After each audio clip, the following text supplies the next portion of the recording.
bonsoir. Merci d'être ici ce soir. Oui, on m'a demandé de vous demander de bien penser à éteindre votre téléphone portable. Formidable. Je demande, elle est formidable. Et merci. Donc, oui, je m'appelle Nicolas Zlatov et c'est moi le metteur en scène du spectacle. Et j'ai 39 ans. Et dans un an à peu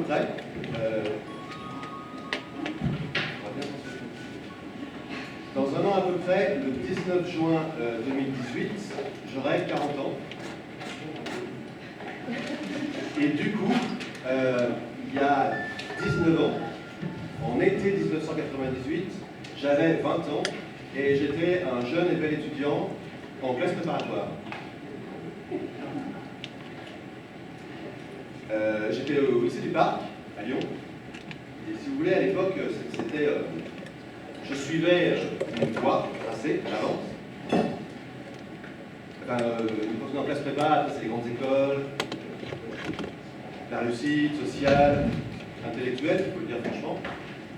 Et je me rappelle à l'époque être pétri d'une idée très nette et très claire que j'allais bientôt appartenir à une élite.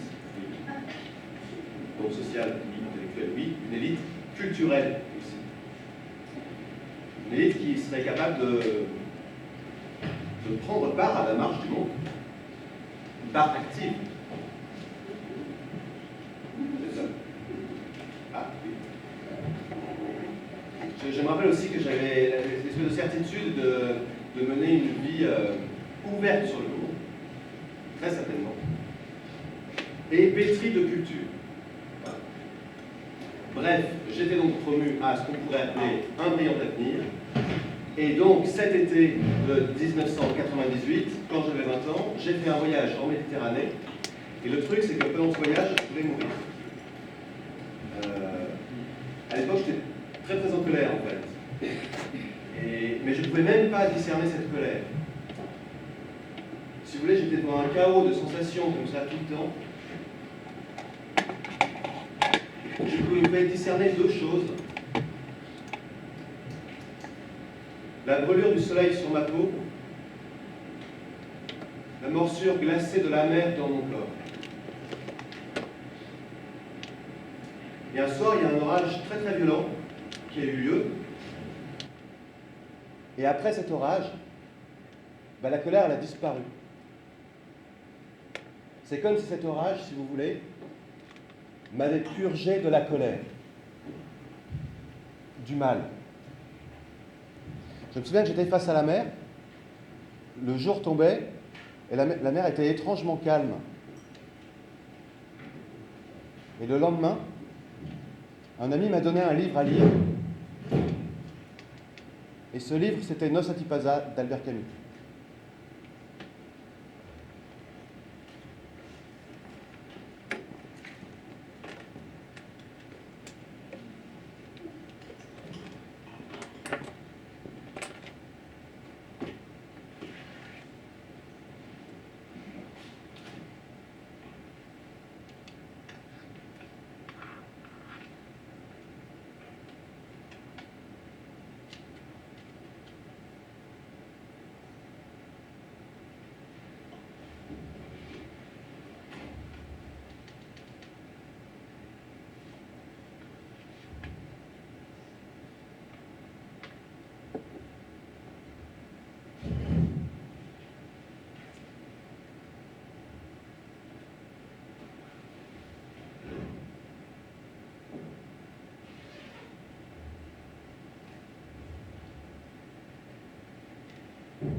Et donc, 10 ans plus tard, j'étais toujours en vie.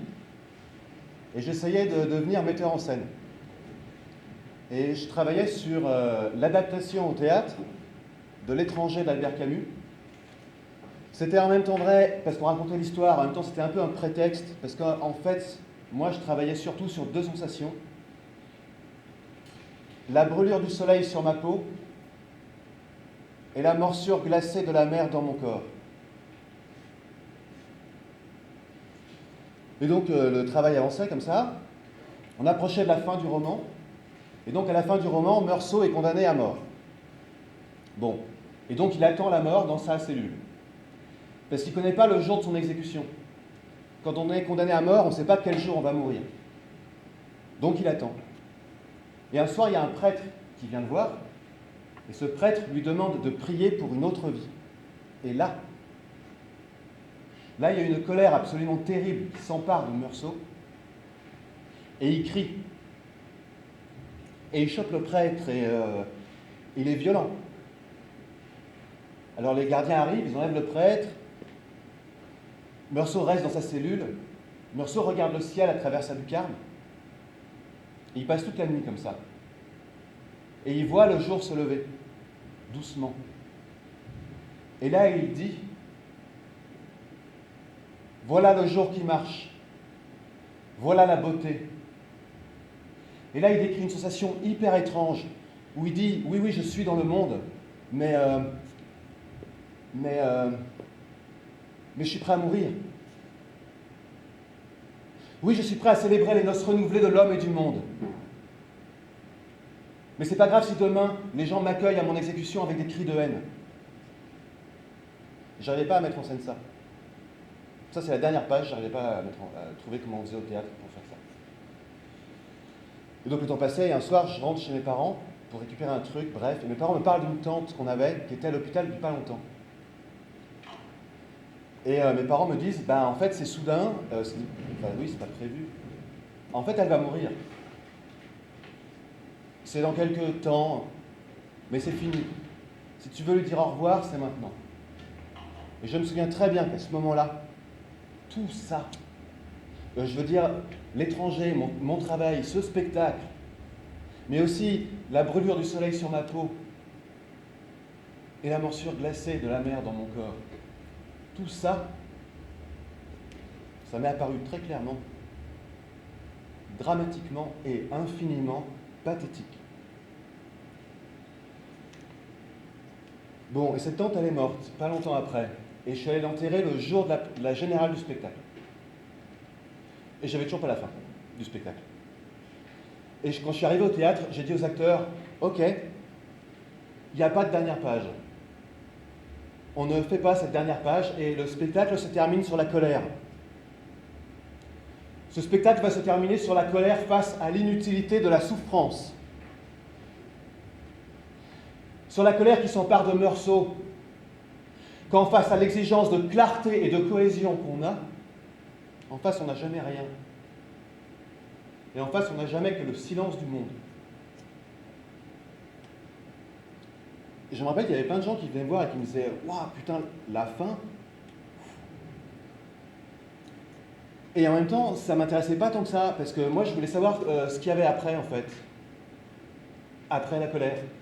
Je me demandais bien comment c'était possible de célébrer les noces renouvelées de l'homme et du monde, en regardant le ciel, après la colère. Je me demandais bien comment c'était cette dernière page, en fait. Donc j'ai relu Noces. Et 3 ans plus tard, j'avais 34 ans, et j'étais encore en vie, et je suis allé à Tipaza, en Algérie.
Si tu désires apprendre le béaba de Dame Nature et apprécier ses fascinantes facettes, il suffit de te rendre à Tipaza, une œuvre de la nature et un hymne à la beauté.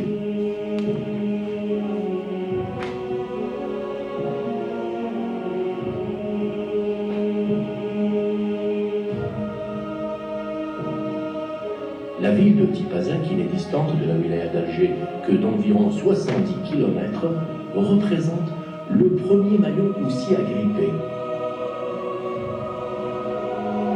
Avec ses rues harmonieuses, sa verdure criarde et sa présence imposante, elle se dresse ainsi et octroie à tous, avec sincérité et amour, le privilège d'une invitée à la découverte de son vaste musée naturel à ciel ouvert.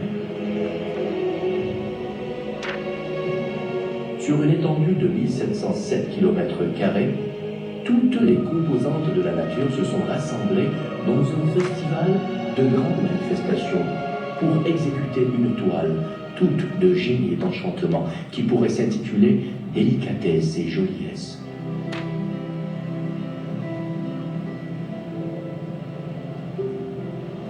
De ces plaines et prairies, entre ces montagnes et forêts, à travers ces plages et ces rivières, le regard navigue dans un monde de féerie qui offre d'un trait toute une kyrielle de magnificence.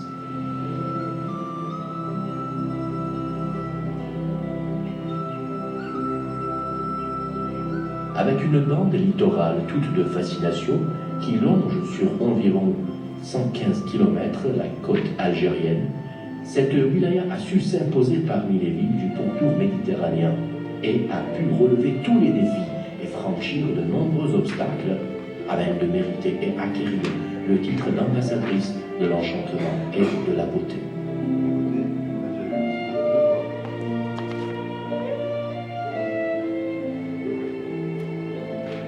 Grâce à ces golfs, ces plages paradisiaques, ces baies et ces criques rocheuses, le littoral de Tipaza se décline sous plusieurs aspects et offre une toile naturelle superbement attrayante.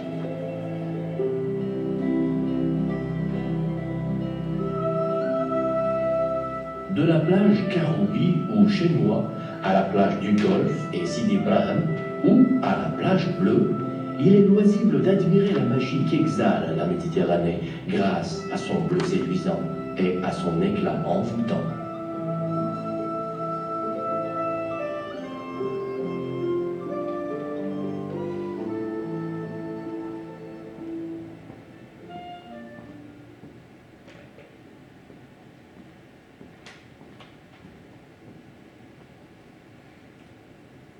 Je suis bien arrivé à Alger. C'est jour de fête. Aujourd'hui, c'est la finale de la Coupe nationale de foot. 2 clubs sont en lice pour se disputer le titre. Les Jeunes d'Alger d'un côté et de l'autre, le club de Bellecour, le quartier pauvre où a grandi Camus. Tout est bien. Arrivé sur le port de Tipaza, un attroupement. Un cheval sur lequel montent les touristes pour se prendre en photo est tombé au sol et s'est ouvert la tête dans sa chute.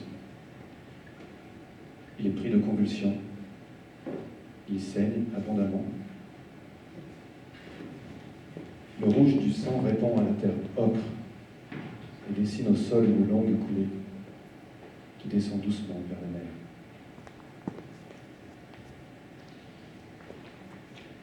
Nous retrouvons Kamel, mon contact sur place. Il nous conduit au poste de police pour prévenir les autorités de mon arrivée. Comme il est interdit de filmer sur place, Kamel tente de m'obtenir une autorisation. Je l'écoute parler en arabe au responsable depuis la salle d'attente. Et en face de moi, un jeune Algérien, très maigre. Il est assis, il a la tête baissée, et ses longs bras osseux dessinent des motifs abstraits dans l'air. Au bout d'un de ses bras est accrochée une main qui tient une cigarette. Et j'ai l'étrange impression d'assister à la veillée funèbre de l'étranger face à un morceau. Nous revenons sur le port. Le corps du cheval a été recouvert d'une bâche en plastique bleu. L'attroupement s'est dispersé. Le propriétaire du cheval se tient à proximité et son pantalon blanc est taché par le rouge du sang. Il regarde très loin. C'est comme si les larmes ne parvenaient pas à sortir de son corps. Je me souviens que j'ai pleuré à sa place. Les quelques hôtels de Tipaza sont tous complets. Alors nous prenons la route pour Blida. Alors que nous traversons un village, Amine me dit « Ici, c'est Marengo. » Et c'est ici. Oui, c'est exactement ici que Meursault a enterré sa maman dans le rouge de la terre. À Blida, je trouve une chambre dans le seul hôtel de la ville. Il s'appelle le Méditerranée. Tout est bien. Je me souviens que le soir, quand je suis allé me coucher, le patron de l'hôtel m'a dit « Hé, champion !» Parce que ce soir-là, c'était le club de Bellecour qui avait gagné la finale de la Coupe de foot. Donc ce soir-là, le club de Camus a été champion.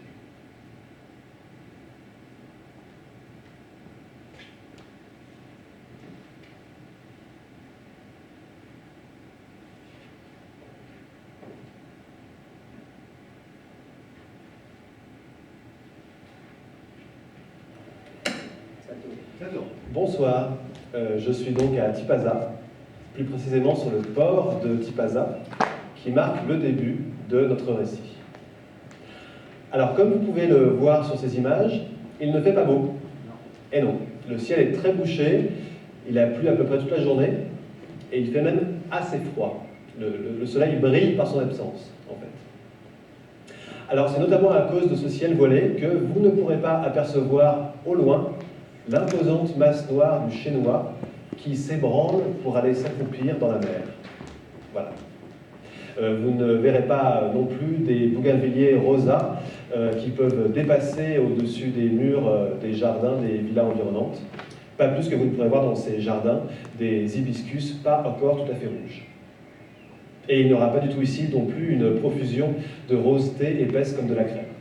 En revanche, vous pouvez voir sur ces images un escalier, l'escalier dont parle Albert Camus, qui mène au sentier, qui va ensuite nous conduire aux ruines, voilà, le long d'un sentier bordé de genêts et de lentisques. Ce sentier, en fait, il serpente derrière moi pour arriver au phare, tout là-bas, au bout. Et c'est ce phare qui marque l'entrée dans les ruines. Alors, ce qu'il faut savoir, c'est qu'aujourd'hui, l'entrée ne se fait plus du tout par ici, parce que le site est maintenant classé patrimoine mondial de l'humanité, et donc il est clôturé. Et donc l'entrée se fait par là-bas, un peu en contrebas, à travers un portail, au niveau duquel il faut s'acquitter d'un droit de passage de 20 dinars environ. Et ça fait environ 20 centimes d'euros. Voilà.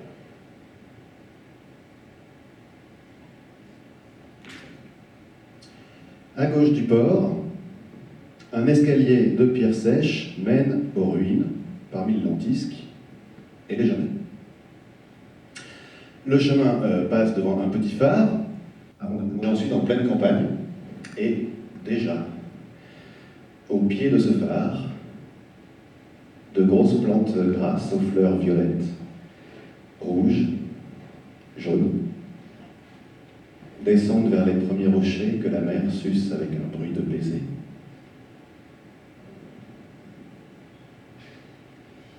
Debout dans le vent léger, avec le soleil qui nous chauffe un seul côté du visage, nous regardons la lumière descendre du ciel.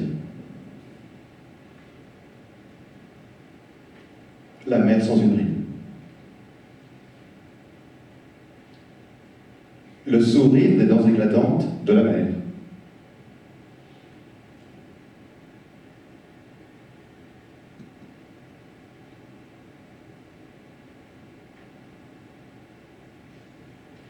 Au bout de quelques pas, les absinthes nous prennent à la gorge. Leur laine grise couvre les ruines, à perte de vue, et leur essence fermente sous la chaleur. Et de la terre au ciel monte sur toute l'étendue du monde un alcool généreux qui fera vaciller le ciel. Nous marchons à la rencontre de l'amour et du désir. Nous ne cherchons pas de vaines leçons, ni la mère philosophie qu'on demande à la grandeur. Parce que hors des parfums, des sentiers et des baisers sauvages, eh bien, tout nous paraît futile. Et ici, je laisse à l'autre l'ordre et la mesure. Parce qu'il me faut être nu, et puis plonger dans la mer. Encore tout parfumé des essences de la terre, laver celle-ci dans celle-là, et nouer sur ma peau l'étreinte, pour laquelle soupirent lèvre à lèvre depuis si longtemps la terre et la mer. Entrer dans l'eau, c'est le saisissement, la montée d'une glu froide et opaque, et puis le plongeon dans le bourdonnement des oreilles, le nez coulant, la bouche amère, la nage, les bras vernis d'eau sortis de la mer pour se dorer dans le soleil et puis rabattus dans une torsion de tous les muscles. La course de l'eau sur mon corps, cette possession tumultueuse de l'onde par mes jambes, l'absence d'horizon. Et sur le rivage, c'est la chute dans le sable, abandonné au monde, renfermé dans la pesanteur de chair et d'os, abruti de soleil, avec de loin en loin un regard pour mes bras, où les flaques de peau sèche découvrent, avec le glissement de l'eau, le duvet blond et la poussière de sel.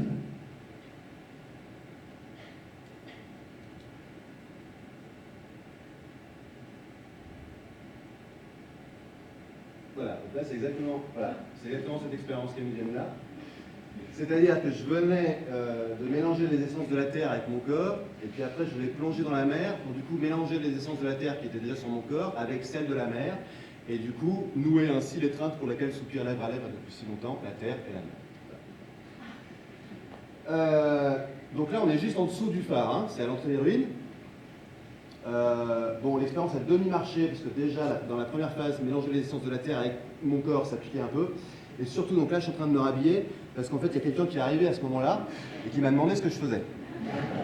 Donc j'explique que j'étais metteur en scène, et que je travaillais sur un projet en France, sur un écrit d'Albert Camus, qui est un statut assez intéressant, autobiographique, mais pas vraiment, en fait, puis c'est un récit en même temps. Et le gars, il m'a arrêté tout de suite, et il m'a dit, ok, mais en fait, déjà, pour commencer, il faut une autorisation pour filmer, monsieur, ici. Alors j'ai dit que oui, justement, la veille j'étais venu ici avec Kamel, que Kamel, vous devez le connaître, il est policier, il travaille ici. Non, bon. Et la police nous a dit qu'on n'avait pas besoin d'autorisation en fait. Et le gars il a dit, ça m'étonnerait bien aussi, parce que la police, qu'est-ce qu'elle a à faire ici, monsieur? Ici c'est le patrimoine mondial de l'humanité, monsieur. Donc la police n'a rien à voir là-dedans en fait. Donc il faut une autorisation spéciale, il faut aller au musée, c'est à côté, c'est à 5 minutes. Vous remplissez un papier, vous revenez avec le papier, et puis moi je vous laisse filmer. Voilà.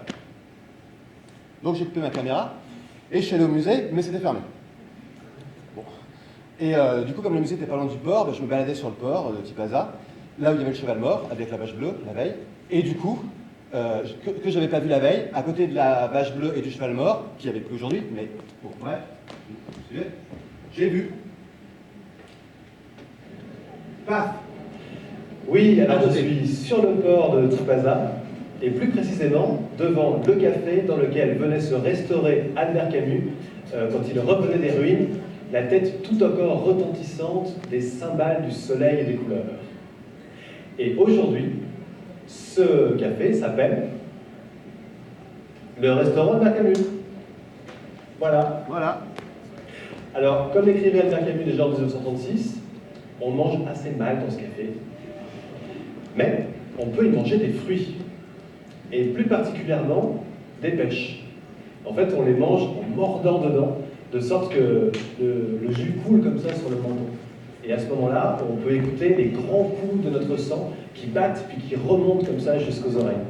Et à ce moment-là aussi, on peut ouvrir les yeux et regarder de tous ses yeux. Et là, on voit que tout être beau a l'orgueil naturel de sa beauté.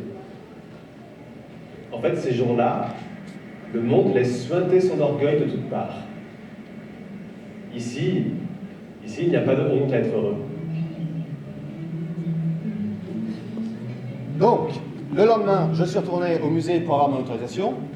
Et là, j'ai rencontré une dame très très gentille qui m'a dit « Oui, pas de problème, est-ce que vous avez le papier de nos bureaux à Alger ?» Et j'ai dit que non.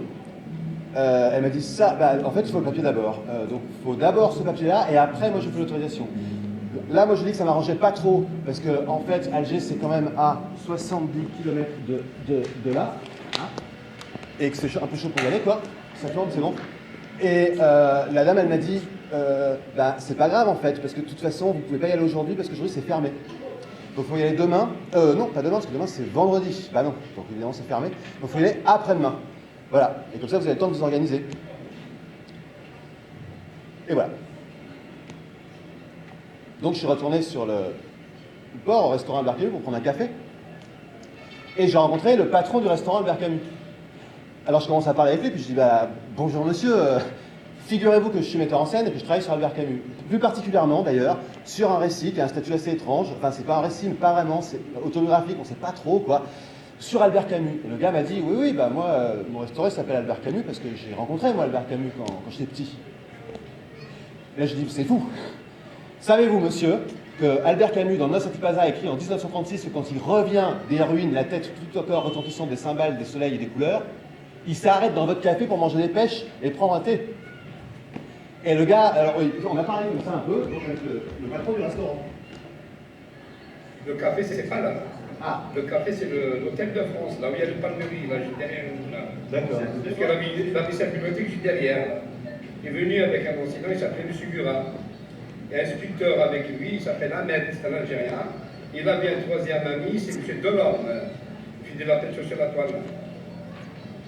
Voilà. Et du coup, quand il venait ici, est-ce que vous l'avez vu? Ouais. J'avais 8 ans. J'avais 8 ans. Il y avait mon enseignant qui nous emmenait souvent chez lui à la bibliothèque, puis voir le sculpteur et comment il s'appelle, M. Delorme, le peintre à la toile. C'était les trois amis. Il y avait Camus, Ahmed et M. Delorme. Les trois amis. C'était que les trois. Ils avaient un chien, l'Algérien, il vivait avec un chien. Il avait un lame. Il avait un sanglier aussi, Ahmed. Ouais, il avait un petit singe. Un singe? Ouais, un singe, ouais. Je vous jure. Et de Albert Camus, vous en rappelez ou pas? Ouais. Vous lui avez parlé par exemple ou... Non, lui il a parlé avec nous, on était jeunes, on avait 8 ans, mais il venait souvent. Voilà, il nous montrait, même il nous a dit qu'il y avait sa mère, elle était sage-femme à l'hôpital de Hadjoud. Il nous a dit, ma mère, elle est là. En quelle année a parlé? C'était en 1958, 57. 57, 56 comme ça, 57, 56. D'accord. Il nous a pas montré sa mère. Un jour, il m'a emmené là. Il nous a dit, ça c'est ma mère. C'est maman, c'est la mère à Camus.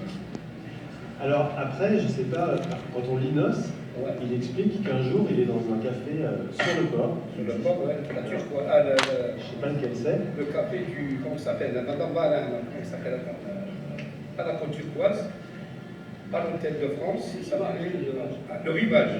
Mais Parce que quand ils arrivaient les Français de l'aéroport, ils venaient directement là. Surtout les militaires, ils venaient souvent dans les officiers militaires. d'accord. Parce que alors, là j'ai des livres, et alors, si je retrouve le truc. Lisez-moi le titre. Donc c'est dans Noces à Tipaza. Je vais trouver, voilà, dans Noces à Tipaza, il dit.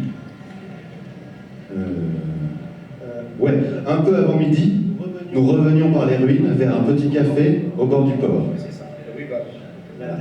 La tête retentissante des cymbales, du soleil et des couleurs, quelle fraîche bienvenue que celle de la salle pleine d'ombre et du grand verre de menthe verte et glacée. Il parle de la menthe.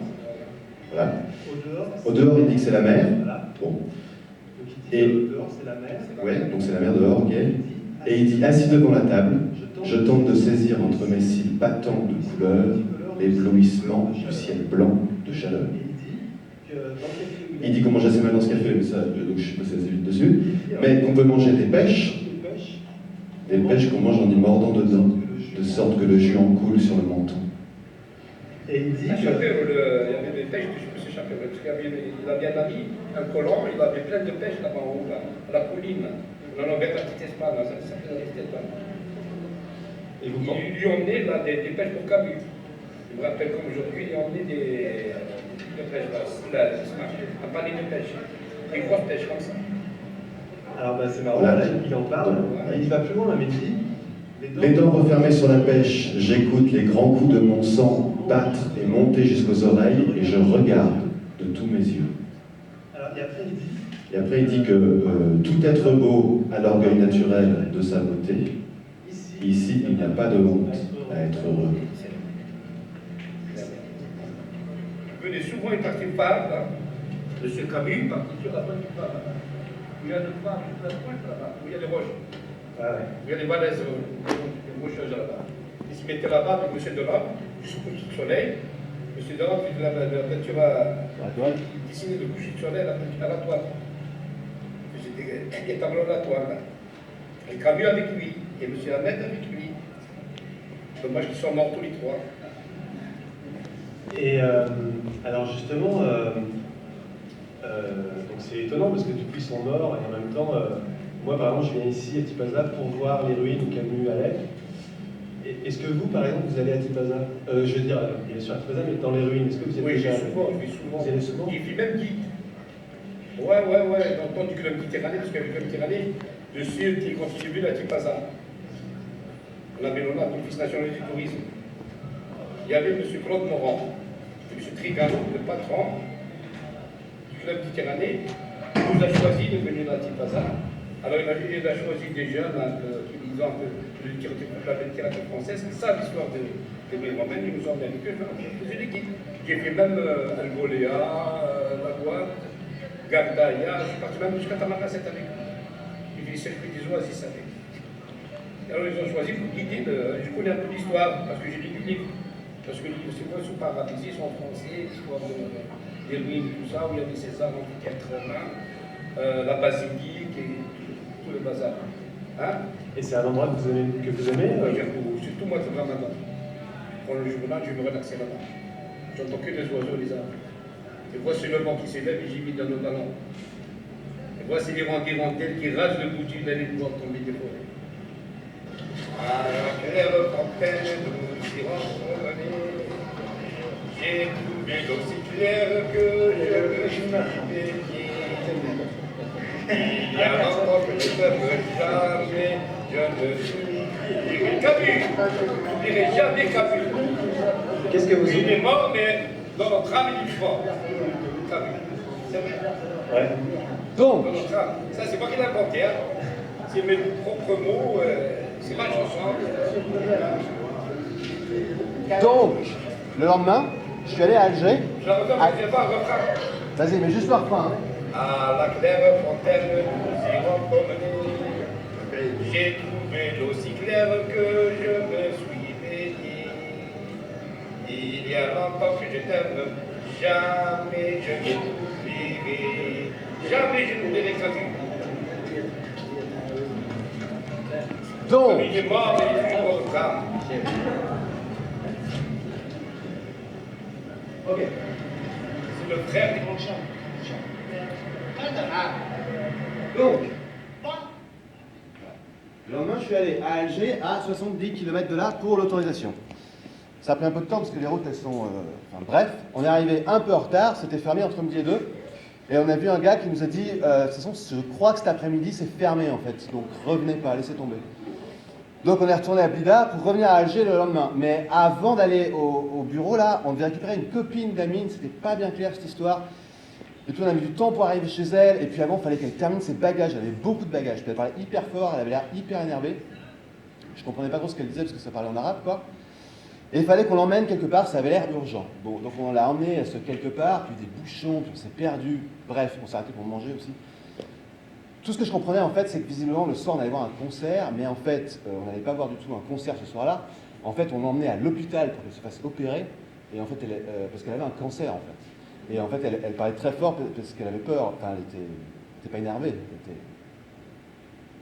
Bon. Et donc, on l'a déposée à l'hôpital, et comme ça nous a pris un petit peu de temps. Le bureau et le truc étaient fermés et tout ça. Donc, on est retourné à Bida pour revenir à Alger le lendemain. Puis, entre-temps, on avait eu un gars du bureau qui nous disait, mais je crois que ça a changé, les gars, en fait, hein, les autorisations. Maintenant, c'est le ministère de la Culture, en fait, il faut voir ça. Peut-être que ça transite par le truc, mais de toute façon, si vous n'avez pas l'accord du ministère, laissez tomber. Puis, enfin, donc, allez d'abord au ministère. Donc, le lendemain, on va au ministère, qui était ouvert, et là, on tombe sur quelqu'un qui avait l'air de connaître un peu et qui nous dit, ouais, c'est au 4e. Donc, on monte au 4e, bon, on se balade un peu, on redescend, bref. Et à un moment, on tombe sur une autre personne qui nous dit, ouais, l'autorisation, c'est ici, installez-vous. Et il y a quelqu'un qui arrive en 5 minutes. Et 2 heures après, il y a un gars qui est arrivé, il m'a dit, vous êtes qui en fait, vous? Qu'est-ce que vous faites? Donc j'ai expliqué que j'étais metteur en scène, je travaillais sur un écrit d'Albert Camus qui a un statut assez étrange, mais que c'était pas vraiment le problème, j'avais besoin d'une autorisation pour filmer, voilà, sur le site de Tipaza. Et le monsieur a dit, ça va être compliqué ça, monsieur, parce que la personne qui donne les autorisations, elle est en vacances en fait. Et elle revient dans 3 semaines. Et j'ai dit que c'était pas possible d'attendre 3 semaines en fait. Je me suis un peu énervé. J'ai dit que j'en avais un peu marre de me faire balader. De toute façon, je partais dans 2 jours. C'était 1 semaine que je faisais ça, quoi. Et que, pardon d'être relou, mais je travaille en fait. Je suis metteur en scène. C'est un petit projet. On a payé la sub de l'Institut culturel français. Et je suis pas payé concrètement. Voilà, c'est ça la question. Ça fait quoi en fait? Et en même temps, je me suis dit que j'aurais pas dû m'énerver comme ça. Il y a eu un petit malaise, Amine il m'a chopé, il m'a dit laisse tomber, on s'en va, on va appeler Kamel, les flics, Kamel il est infâme.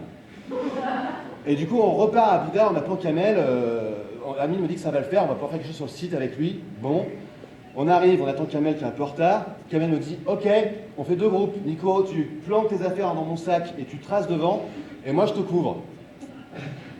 Et je rentre comme ça dans le site, et évidemment comme tout le monde me voyait zoner dans le coin depuis 1 semaine, on me chope pour 2 secondes en me disant vous avez l'autorisation, ça y est? Je ne fais pas un an, mais parce que Kamel, il est là, il a dit que... Et je me retourne et Kamel n'était pas là.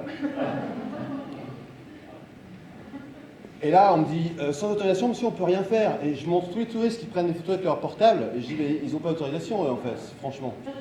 Et on m'a dit, c'est pas pareil, monsieur, ça n'a rien à voir, en fait. C'est comme ça. Et on m'a confisqué ma caméra et mon matériel. Voilà. Et donc là, c'était le soir, à 17h, 17h30, le site allait fermer d'ici 20 minutes, quoi. Le lendemain, c'était vendredi, donc il était fermé, forcément.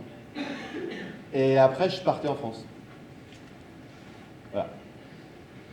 Donc c'est pour ça que j'ai plein de vidéos avec des routes. Je vais pas filmer à l'intérieur, hein, du coup, voilà. On remarque qu'ici, il fait beau. Il y a du soleil, le ciel est bleu. C'est pas retouché. C'était vraiment comme ça, ce jour-là. Voilà.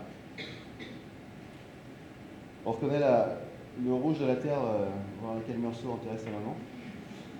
Bref, j'ai fait une photo en fait là-bas avec mon iPhone qu'on m'avait pas piqué, qui n'est pas hyper réussi, donc que j'avais pas mis, mais que je vais plutôt vous montrer plutôt que de vous montrer les routes. Parce qu'en même temps, surtout c'est long quoi. Donc je vais plutôt. Voilà. Voilà. Donc ça, c'est sur le site. Hein. Et c'est une stèle, en fait. Il y a une phrase de Camus qui est extraite de Noces à Tipaza, qui est écrite dessus, et qui dit « Je comprends ici ce qu'on appelle gloire, le droit d'aimer sans mesure. »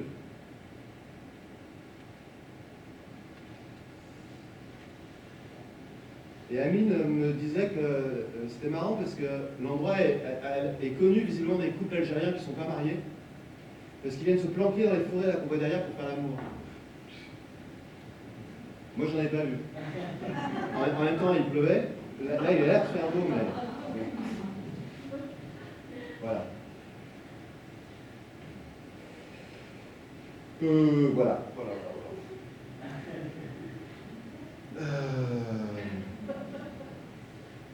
Non, parce qu'en fait, ce qui s'est vraiment passé à ce moment-là, c'est que avant de partir à Tipaza, en même temps, je préparais le voyage, tout ça, un mois avant. et j'ai reçu un mail j'allais dire d'une copine. C'est pas du tout une copine, c'est la première femme dont j'ai été amoureux quand j'avais 16 ans. Et la vie fait qu'on se perd de vue et tout ça. Et elle m'écrit pour me demander des nouvelles. Elle me dit ça va pas très bien. Moi, je suis malade. En ce moment, c'est dur parce que les médecins ne veulent pas me soigner. Mais je t'écris pour te dire que j'ai rencontré quelqu'un et que j'ai jamais aimé quelqu'un comme ça. Et que c'est incroyable. Je déménage la semaine prochaine pour aller m'installer au bord de la mer et vivre avec lui. Je me suis dit, j'étais hyper en colère. Je me suis dit qu'elle n'avait rien compris. Que quand les médecins arrêtent de nous soigner, c'est que c'est fini en fait. Alors je ne sais pas combien de temps il reste, 2 jours, 2 semaines, 2 mois, quelle différence en fait. Et donc elle, dans les 2 jours, 2 semaines, 2 mois qui lui restent, alors je comprends bien, on ne veut pas voir, et puis on brasse un peu de l'air, mais elle, du coup, elle se retrouve dans ce temps qui lui reste à mettre sa vie dans des cartons, à déplacer ses cartons de Paris au sud de la France, et à rouvrir ses cartons, voilà, et après elle meurt. Et je me dis que c'est dramatique de ne pas vouloir voir, en fait, de ne pas vouloir comprendre qu'on va mourir là, et que c'est là. Et à ce moment-là, j'ai reçu un autre mail, c'était la confirmation de mon billet d'avion pour Tipaza. Et je me suis dit, ah oui d'accord. Ah oui d'accord, dans 2 mois tu pars à Tipaza pour écrire un spectacle, tu es déjà en train d'appeler des directeurs de théâtre pour programmer ça dans 2 ans. T'as combien de rendez-vous là prévus cette semaine? C'est toi qui ne comprends pas qu'un jour tu vas mourir.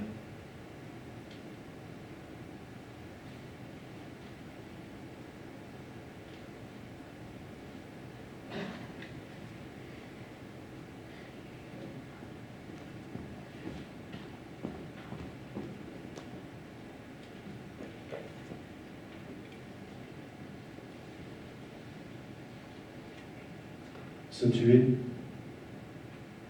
dans un sens, et comme au théâtre, c'est avouer. C'est avouer qu'on est dépassé par la vie. C'est avouer qu'on ne la comprend pas. C'est avouer que cela ne vaut pas la peine. Vivre naturellement n'est jamais facile. On continue à faire les gestes que l'existence commande. Pour beaucoup de raisons. Dont la première est l'habitude. Mourir volontairement suppose qu'on a reconnu le caractère dérisoire de cette habitude. L'absence de toute raison profonde de vivre. Le caractère insensé de cette agitation quotidienne. Et l'inutilité de la souffrance. Quel est donc cet incalculable sentiment qui prive l'esprit du sommeil? Le sommeil nécessaire. Se tuer à la vie. Dans un sens, dans un monde soudain privé d'illusions, et comme au théâtre, de lumière, c'est avouer, je me sens un étranger. C'est avouer qu'on est dépassé par la vie. Et cet exil est sans recours. C'est avouer qu'on ne la comprend pas, parce que je suis privé des souvenirs d'une patrie perdue. C'est avouer que cela ne vaut pas la peine. Je suis privé de l'espoir d'une terre promise.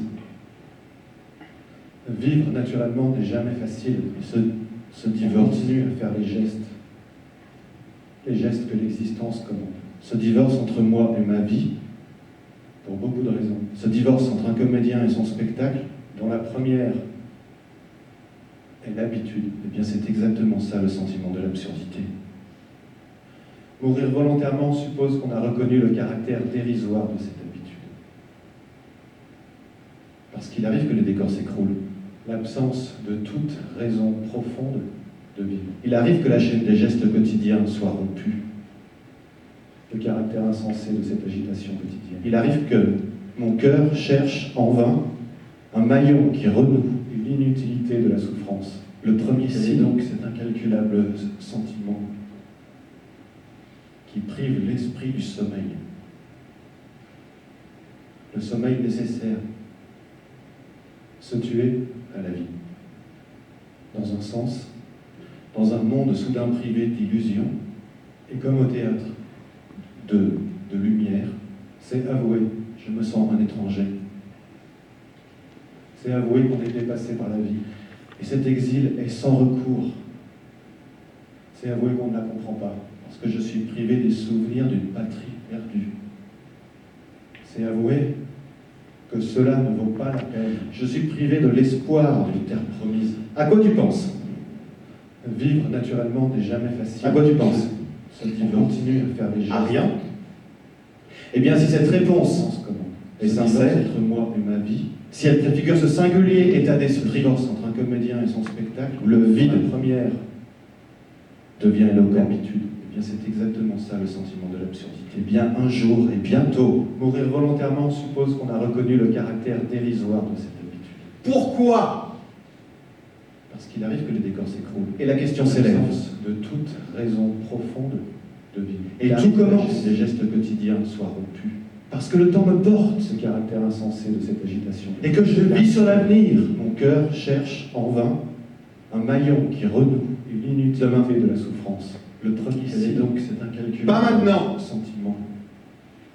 On verra ça plus tard, L'esprit du sommeil. quand tu seras grand. Le sommeil nécessaire. Demain, Se tuer à la vie. qu'est-ce que tu feras quand tu seras grand? Dans un sens, T'as pensé à plus tard? de soudain privé d'illusions, T'as pensé à ta retraite? de lumière, c'est avouer. Je me Comment sens tu vas faire après? Il faut une sécurité. Prévois un truc. par la vie.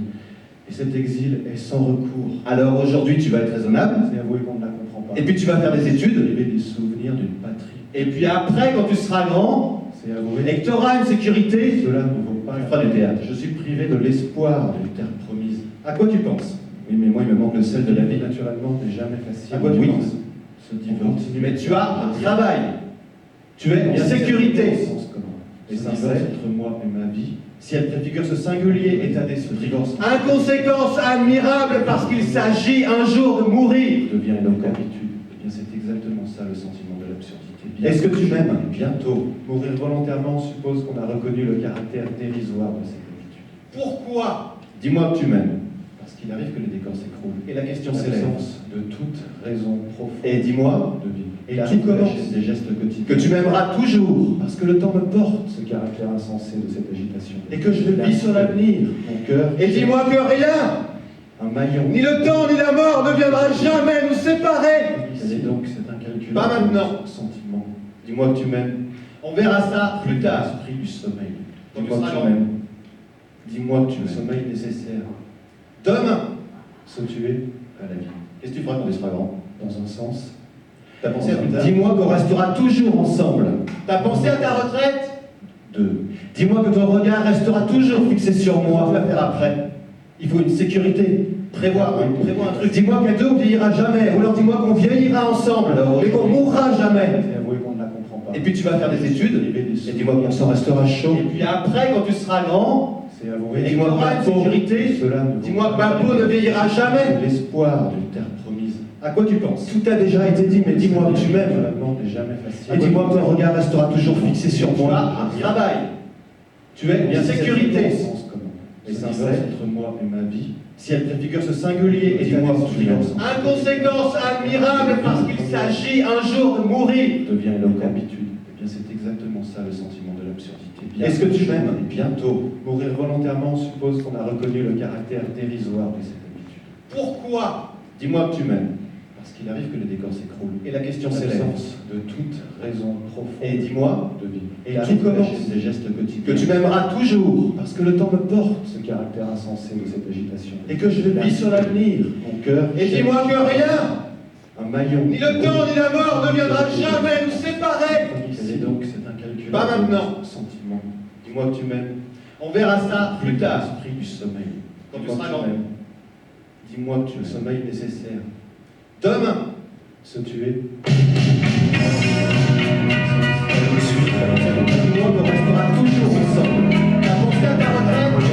Dis-moi que ton regard restera toujours fixé sur moi. Ça sera après.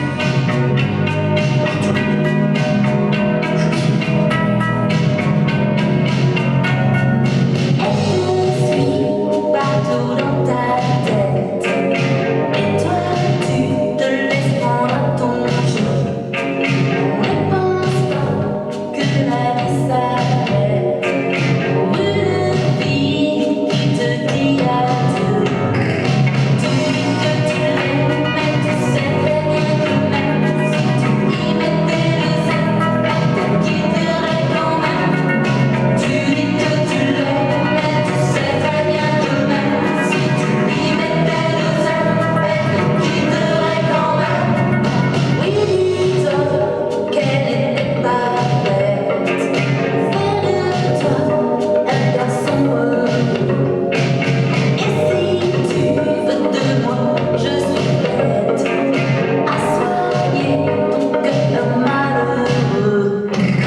Tu dis que tu l'aimes, mais tu sais très bien que même si tu y mettais le zèle, elle te quitterait quand même. Tu dis que tu l'aimes, mais tu sais très bien que même si tu y mettais le zèle, elle te quitterait quand même. Je sais, tu as raison. On ne retient pas ce qui vit à l'horizon. Aide-moi à l'oublier. Oh oui, oh oui, oh oui, oh oui, oh oui, oh oui, oh oui. Tu dis que tu l'aimes, mais tu sais très bien que même si tu y mettais le zèle, elle te quitterait quand même. Tu sais que je t'aime, mais tu vois très bien que même en y mettant qu'un seul aime, je suis près de toi quand même. Tu sais que je t'aime, mais tu vois très bien que même en y mettant qu'un seul aime, je suis près de toi quand même. Je suis bien pote.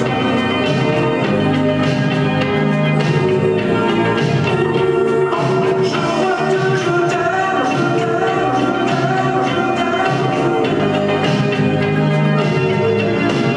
Tu sais que je t'aime, mais tu vois très bien que même en y mettant qu'un seul aime, je suis près de toi quand même. Tu sais que je t'aime, mais tu vois très bien que même en y mettant qu'un seul aime, je suis près de toi quand même. Tu sais que je t'aime, mais tu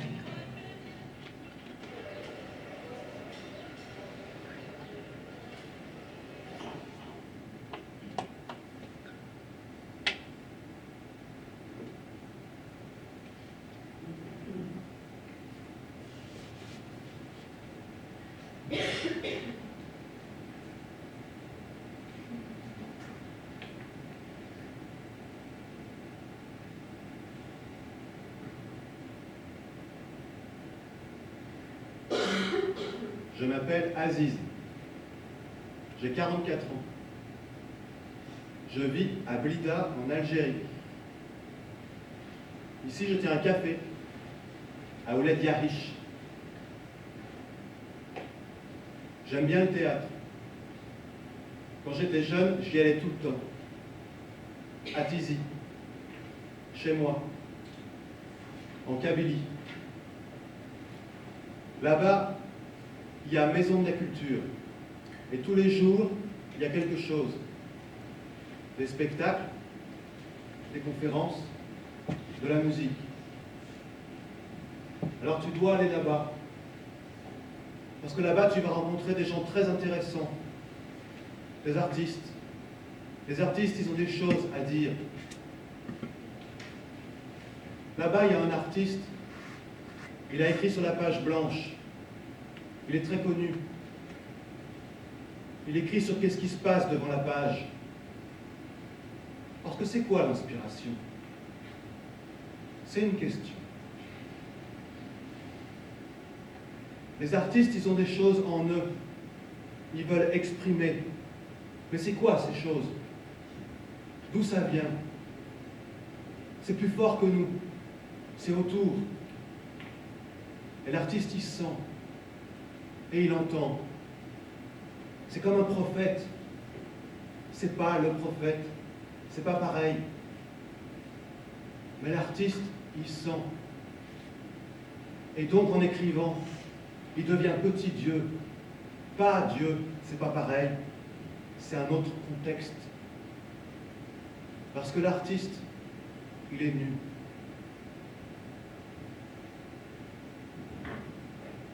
Un sage, un jour, il a parlé de 3 personnes qui s'approchent de la mort.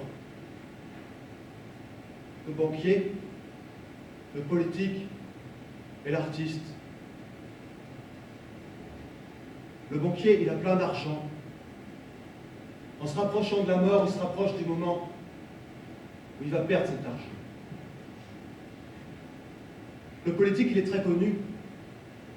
En se rapprochant de la mort, il se rapproche du moment où on pourra l'oublier. L'artiste, c'est une fois qu'il est mort qu'on peut se souvenir de lui. Regarde Albert Camus. Albert Camus, il est mort. Et toi, tu viens ici pour étudier, pour faire des recherches. Donc Albert Camus, il est vivant, parce que tu parles de lui. Et ça, il n'y a que les artistes qui peuvent faire ça. Et maintenant, à moi de te poser une question. Pourquoi est-ce que tu as choisi le théâtre?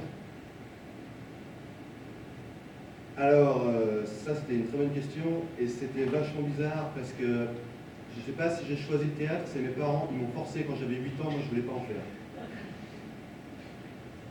Tes parents, ils ont eu raison de te forcer à faire du théâtre. Tes parents, ils en sont dans la tête, tes parents. Moi, quand j'étais petit, je voulais faire de la musique.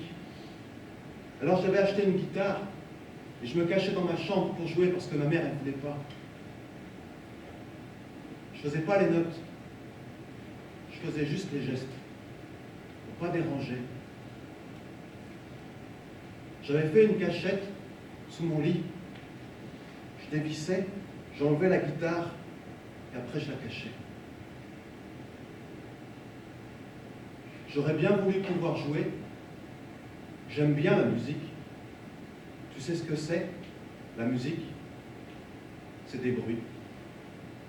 Et des bruits, mais organisés pour faire une mélodie, pour exprimer. Tu vois, on a quelque chose au fond de grand. On n'a même pas les mots pour exprimer. Avec la musique, tu peux. Alors mon fils, je lui apprends la musique et le théâtre. Je lui paye des cours. Comme ça, je veux, tu vois, il y a une part de moi en lui. Et moi, je veux qu'il ait ça. Maintenant, on va boire une bière. Parce qu'on avait commencé à se balader dans le village, pendant tout ça, on n'était plus du tout au café. On avait acheté du chocolat dans une boutique. Et puis là, on est arrivé à un endroit que je ne connaissais pas, qui n'était pas du tout raccord avec ce que moi j'avais vu d'Algérie jusqu'à maintenant.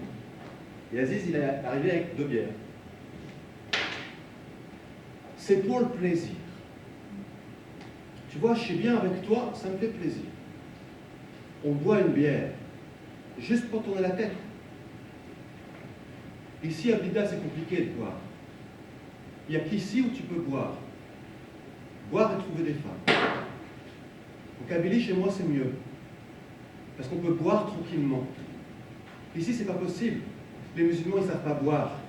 C'est pas grave de boire. Décompresser un peu. Tranquillement. C'est tout. Moi, ça fait longtemps que j'ai pas bu.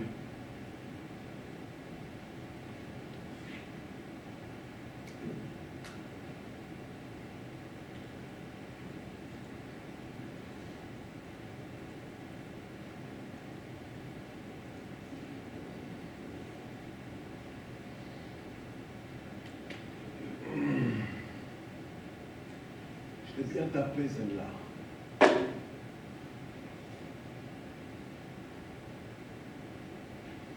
On tape encore une bière, 10 minutes, et on y va.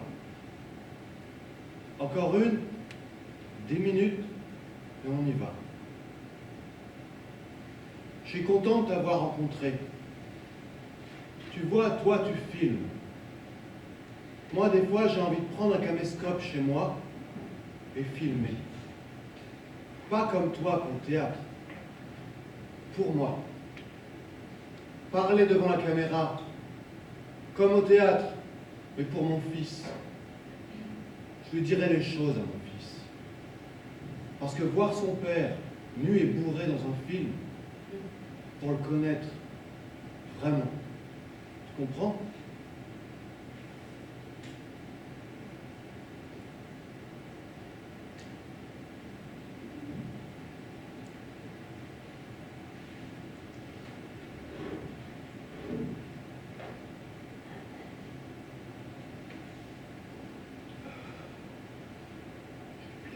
Celle-là.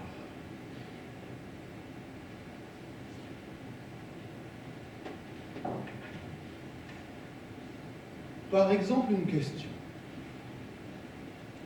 L'éducation. Qu'est-ce que c'est l'éducation? C'est une question. Moi, mon fils, je lui apprends à devenir un citoyen. Un homme universel. C'est pas facile. C'est de l'investissement. Alors je lui apprends l'amour, par exemple. C'est le contact. L'amour, c'est pas le contact. Et c'est pas facile. Parce que nous, ici, on n'a pas le droit de dire je t'aime. C'est interdit. Quand on appelle une femme par son... On ne peut pas appeler une femme par son prénom ici. C'est comme ça. C'est pas... Alors comment on fait? C'est une question.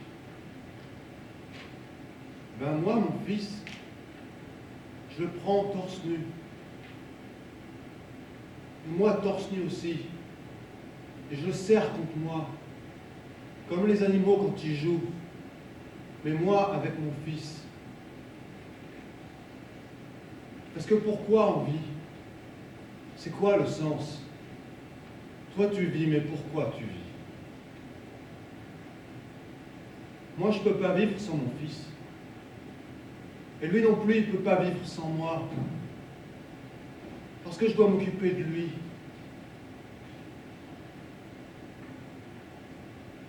Alors je lui apprends les choses à mon fils. Le français par exemple. Comme tes parents avec toi pour le théâtre. Alors j'ai dit qu'il y avait peut-être une petite différence avec mes parents. C'est que mes parents m'ont forcé à faire du théâtre, mais après ils m'ont pas du tout appris le théâtre. Au contraire, quand j'ai voulu en faire mon métier, c'était... Voilà. Alors ça, c'est idiot.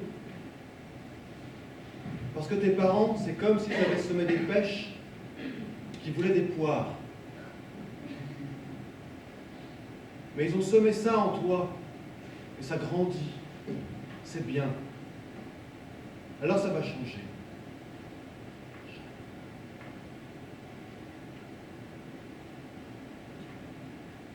Bon, je vois que tu es un peu fatigué. Alors on va y aller.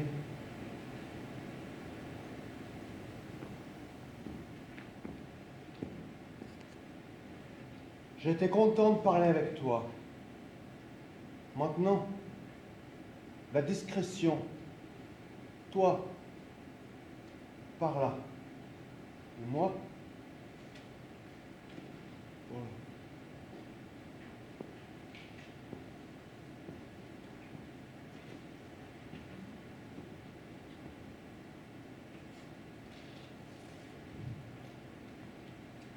Et le lendemain, je suis rentré en France. Et il faisait beau. Je m'en souviens parce que j'étais à l'aéroport d'Alger, en attendant mon avion.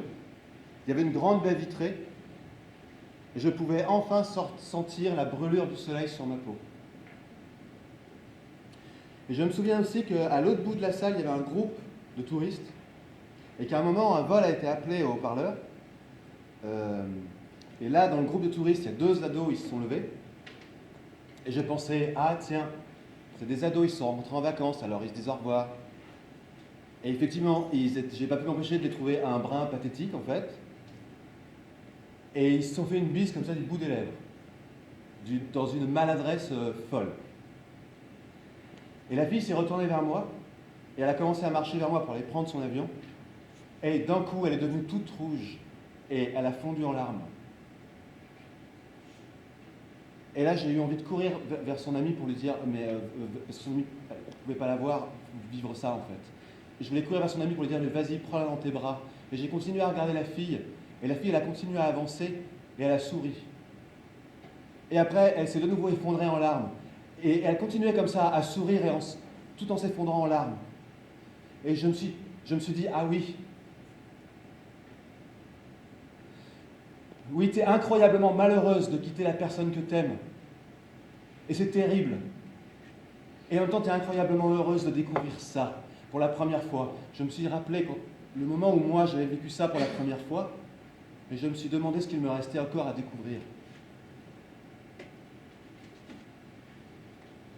Et après, on a appelé mon vol, et je suis allé prendre mon vol. Et en France, il y avait une copine qui m'attendait parce qu'elle avait 40 ans ce jour-là. Et donc, du coup, elle m'avait invité à son anniversaire. Alors, on partait faire la fête, tout ça, je sais pas où.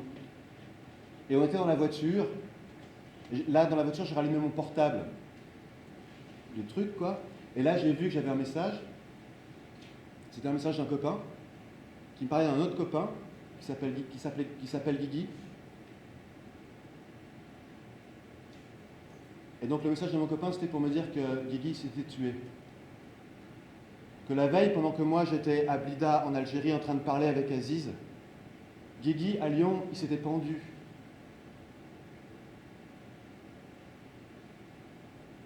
J'ai refermé mon téléphone.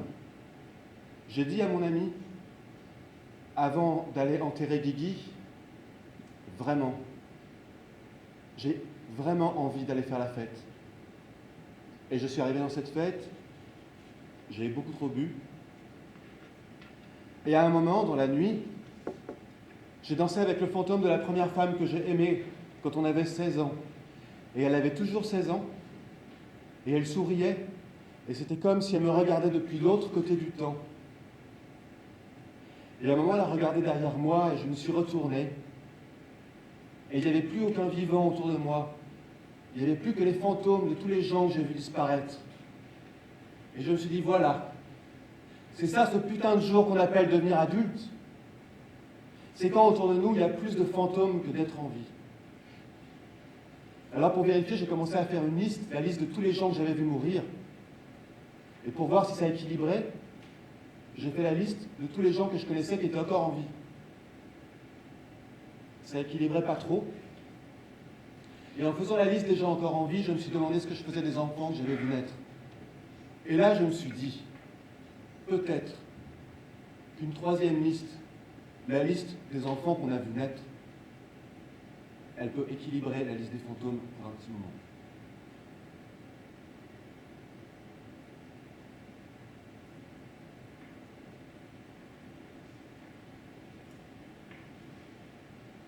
Et après, je suis allé enterrer Guigui.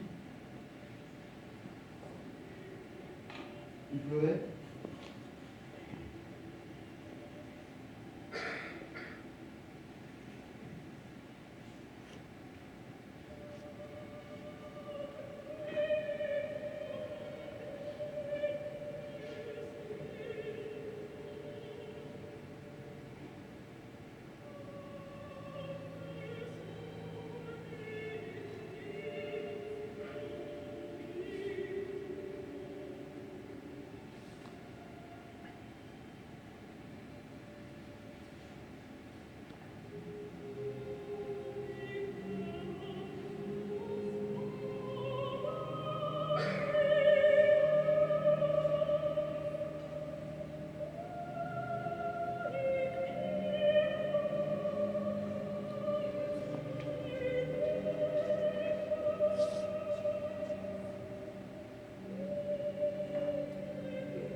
vivais avec des objectifs. Avant, je vivais avec un souci d'avenir, un souci de justification. Je comptais sur le plus tard. Je comptais sur ma retraite. Je comptais sur le travail de mes fils. Avant, je prenais ma liberté au sérieux. Avant, je croyais encore que quelque chose dans ma vie pourrait un jour se diriger. Alors, j'ai décidé de mourir, mais irréconcilié. J'ai décidé de ne pas mourir de plein gré. J'ai décidé de mourir dans la passion d'épuiser tout ce qui sera donné. Parce que tout sera donné. Et rien ne sera possible avant l'effondrement et le néant. J'appelle gloire, le droit d'aimer, mais sans mesure. Alors gloire à vous. Et gloire à moi, putain! Gloire à nous! Est-ce que vous acceptez de refuser d'espérer? Est-ce que vous acceptez une vie sans consolation? Est-ce que vous acceptez de tout épuiser et de vous épuiser vous-même? Alors que l'essence des fleurs fermente sous la chaleur et que de la terre au ciel monte sur toute l'étendue du monde un alcool généreux, un alcool qui fera vaciller le ciel.